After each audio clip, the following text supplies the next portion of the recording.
नमस्कार. नामदेवाचं देवपिसे पण वरचेवर वाढतच चाललंय. एकीकडं दामाशेटींना आपल्या पुत्राच्या पराक्रमाचा मनस्वी आनंद वाटतोय, तर दुसरीकडं गोणाईला या बापलेकांचं एकमेकाचं कौतुक बघून चिंता वाटायला लागली आहे. काय असतं कुणास ठाऊक, आपल्याकडेही असं होतं बघा. जेव्हा बापाला आपल्या पोराचं कौतुक वाटू लागतं तेव्हा आई मध्ये आपल्या शंका काढते. कसं होईल यांचं, फारच कौतुक करायला लागलेत, शेफारलं म्हणजे कळेल, याचं सगळं नीट कधी होणार, असं आईचं चालू असतं. आईची काळजी वेगळी असते बरं का. हे शेफारायला नको असं आईला वाटत असतं आणि आईच्या दृष्टीने एक वेगळाच विषय चालू होता. नामदेवाचं देवपिसे पण जसं वाढत होतं तसं वय वाढू लागलं होतं आणि या वाढत्या वयात आता नामदेवांनी काही जबाबदाऱ्या स्वीकाराव्यात असं गोणाईला वाटत होतं. जबाबदाऱ्या कोणत्या?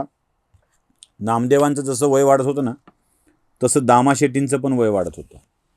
दामाशेटींचा व्यापार गावोगावी जायचं, कपड्याची खरेदी करायची, त्यापासून वेगवेगळी वस्त्र शिवायची आणि ती शिवलेली वस्त्र वेगवेगळ्या बाजारात जाऊन विकायची. त्यामुळं उंची वस्त्रांची, साध्या वस्त्रांची, सुती वस्त्रांची, रेशमी वस्त्रांची खरेदी करायला त्यांना फिरावं लागायचं. मग त्यांचा प्रवास पंढरपूरपासून पैठणपर्यंतचा, कारण पैठणी इथे व्हायची. मग त्यांचा प्रवास सोलापूर जिल्ह्यात व्हायचा. सगळीकडे तो प्रवास व्हायचा. आणि एकदा का ते कपडे आणले की त्यापासून वेगवेगळी वस्त्र तयार करायची, स्त्रियांसाठीची वेगळी, पुरुषांसाठीची वेगळी, आणि त्या वस्त्राला बाजारात नेऊन विकत बसायचं. म्हणजे खरेदी ती मेहनत वेगळी, वस्त्र शिवणे ती मेहनत वेगळी आणि त्याची विक्री त्यासाठीचा प्रवास वेगळा. बरं, हा सगळा काळ तो प्रवासाचा म्हणजे पायी, घोडे किंवा गाडी याशिवाय नव्हता. दामाशेटींचं वय वाढत चाललं होतं आणि त्यांच्याच्यानं हा प्रवास आता झेपवत नव्हता, होत नव्हता. गोणाईला वाटायचं की आपल्या पित्याची काहीतरी जबाबदारी नामदेवाने घेतली पाहिजे. किमान वस्त्रांची खरेदी असेल, विक्री असेल, या कामात नामदेवांनी लक्ष घालावं, म्हणजे पित्यावरचा थोडा भार हलका होईल. जरा यालाही त्या व्यवसायात काम करता येऊ शकेल. काही वेळेला पित्यांसोबत जावं, विक्री कशी करावी, खरेदी कशी करावी याचं ज्ञान घ्यावं. काळजी घेणारा एक माणूस सोबत असेल, व्यवहार शिकता येईल. आपल्या आईच्या डोक्यातल्या गोष्टी या. आणि दुसरं एक मनात घोळत होतं की आता या पोराचं लग्न करणं आवश्यक आहे, ते केलं पाहिजे. गोणाईला हा विषय सांगायचा होता, पण सांगायला संधी मिळत नव्हती. सांगायचं तरी कसं सांगायचं? एके दिवशी दामाशेटी कोणतंही काम नसल्यामुळं घरी निवांत होते आणि मग दामाशेटींच्याकडे विषय काढला. होय हो, मी काय म्हणते, बोला, काय म्हणता? मला वाटतंय की आता नामदेवाचं लग्न करायला हवं. इतक्या लवकर? होय हो, करायला हवं. आणि त्यासोबत त्याच्या आधी तुम्ही त्याला जरा व्यवसायाचे धडे द्यायला हवेत, शिकवायला हवं व्यवसाय कसा करायचा ते. हां, ते करू शकतो. काय नुसतंच करू शकतो म्हणताय? कधी गेलात घेऊन सोबत? कधी त्याला दटावून सांगितलंय चल नामा आता म्हणून?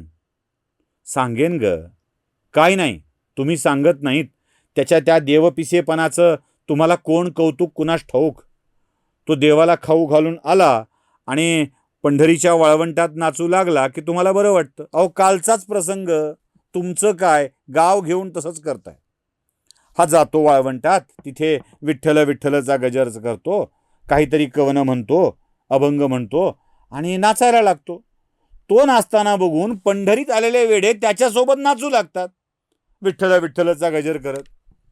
या विठ्ठलाच्या शिवाय त्याच्या डोक्यात दुसरं काही नाही आणि हा पंढरीतल्या वाळवंटात स्वतः तर नाचतोच नाचतो, आलेल्या विठ्ठल भक्तांनाही नाचायला भाग पाडतो.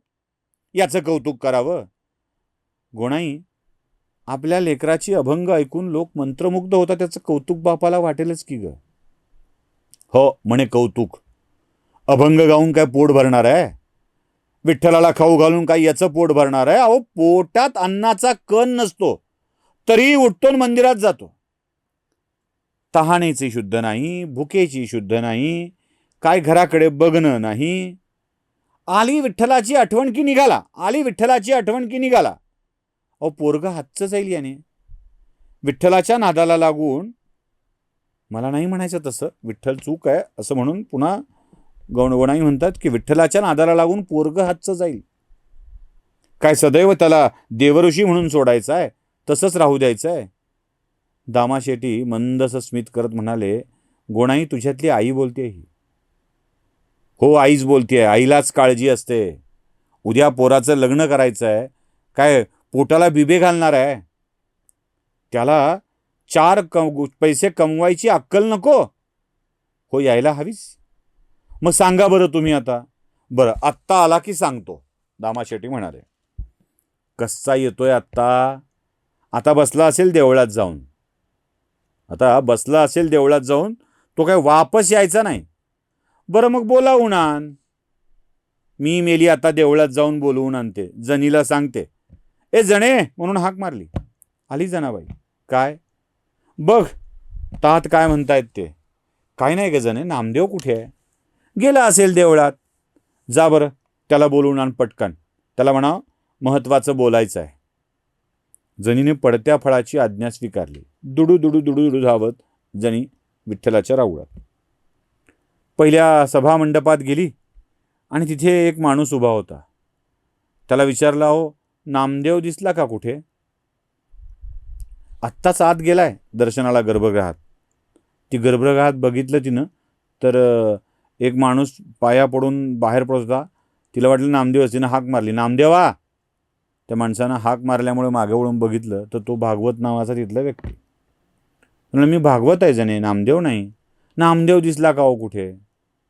आत्ताच दर्शन करून गेलाय, रुक्मिणी मंडपात गेला असेल बघ.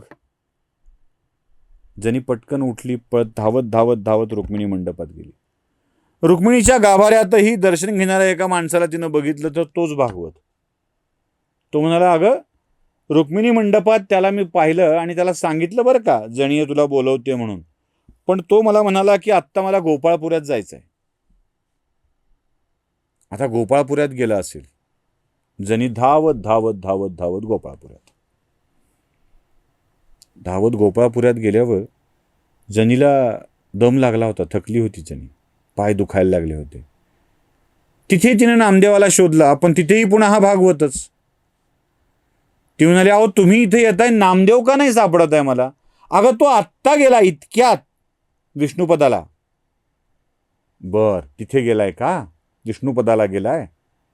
थांबा जरा, त्याच्या मागे जाते. पुन्हा विष्णुपदाकडे गेली. विष्णुपदाला जणी पोचतेय आणि दर्शन घेते तोच. तिथे पुन्हा तिला दिसला तो हा भागवतच. अहो तुम्ही पुन्हा आलात पण मला नामदेव काही दिसत नाहीये, तुम्हाला कसं दिसतोय? अगं जणे, मला वाटतं पुन्हा रावळात गेला की काय बघ. जणी चिडलेली, पायाचे तुकडे पडायची वेळ आलेली आणि जणी थेट रावळात गेली. रावळात तिनं नामदेवाला दिसलाच नाही. तिने गर्भगृहाच्या बाहेरून बघितलं, विठ्ठलाच्या मूर्तीकडं बघितलं तर तिथे विठ्ठलाच्या मूर्तीच्या जागी तिला नामदेवच उभा आहे असा भास झाला.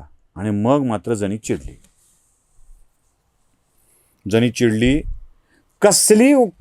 कसली परीक्षा बघतोयस रे माझी विठ्या? तुला कसला आनंद मिळतो यातून? मी शोधायला आले नामदेवाला आणि ते शोधायचं सोडून तू मला वेगळंच काहीतरी दाखवतोयस. अक्षरशः चिडलेल्या जनाबाईच्या मुखातून विठ्ठलाला शिव्या शाप निघू लागल्या. अरे विठ्या मूढ मायेच्या कारट्या. अरे विठ्या मूळ मायेच्या कारट्या. तुझी रांड रंडकी झाली, जन्म सावित्री चुडाल्याली. तुझे गेले मडे, तुला पाहून काळ रडे. तुझ्या दारी लागो पेटा, कधी जाशील वैकुंठा. उभी राहून अंगणी, शिव्या देत दासी जणी. या सगळ्या शिव्यांनी जणी अशी भाड भाड भाड विठ्ठलाला शिव्या घालू लागली होती. आता मात्र जरासं वातावरण बदललं. जणी चिडली आहे हे विठ्ठलाला पण कळलं. गंमत फार झाली म्हणाला. आणि तेवढ्याच जणीकडे नामदेव आला. म्हणाले, जणे अगं विठ्ठलाला का शिव्या देतेस? त्याचं काय, त्याचं आपलं चालतंच. जणीला थोडा पश्चाताप झाला आणि मग जणीने विठ्ठलाकडे तोंड करून हात जोडले आणि त्याची क्षमा मागण्यासाठी आणखी एक अभंग गायला. मी गा पातकाची राशी, तुमची पुण्याची मिराशी. द्यावा परता नामदेव, ठेवा जवळी त्याचा भाव. नष्टपये चांडाळीन मी, तुम्ही सहस्त्रनामी अनामी, माझी वाणी शिवराळ, तुम्ही अंतर्बाह्य रसाळ. मज कळले नाही मर्म, दया क्षमा तुमचा धर्म, माझा अंत नका पाहू, नामा वाचून कैसी राहू. झेंडा खांद्यावर मिरविन, घरी नामया नेईन, माझा श्वास नामा ठाई, जनी पडते देवा पायी. आता जनीच्या या अभंगाने नामदेवाला सुद्धा हसू आलं आणि ते जनीची बाजू घेत विठ्ठलाशी भांडू लागला. विठ्ठला, माझ्या जनीला त्रास देतोयस, बघ तिच्या पायाला किती वेदना झाल्यात, फोड आले असतील पायाला, तिच्या पायाला आता मला तेल लावून द्यावं लागेल, तिचे पाय दाबून द्यावे लागतील, तेव्हा कुठं बरं वाटेल. असा नको रे छेडत जाऊस विठ्ठला. नामदेवानीही विठ्ठलाला सांगितलं. नामदेव म्हणाले, जने का आलीस पण? बाकी सगळं झालं, का आलीस पण? जनी म्हणाली, वडिलांनी बोलवलंय, आता घरी जावं लागेल. आणि मग नामदेव आणि जनी मिळून आपल्या घराकडे निघाली. नमस्कार.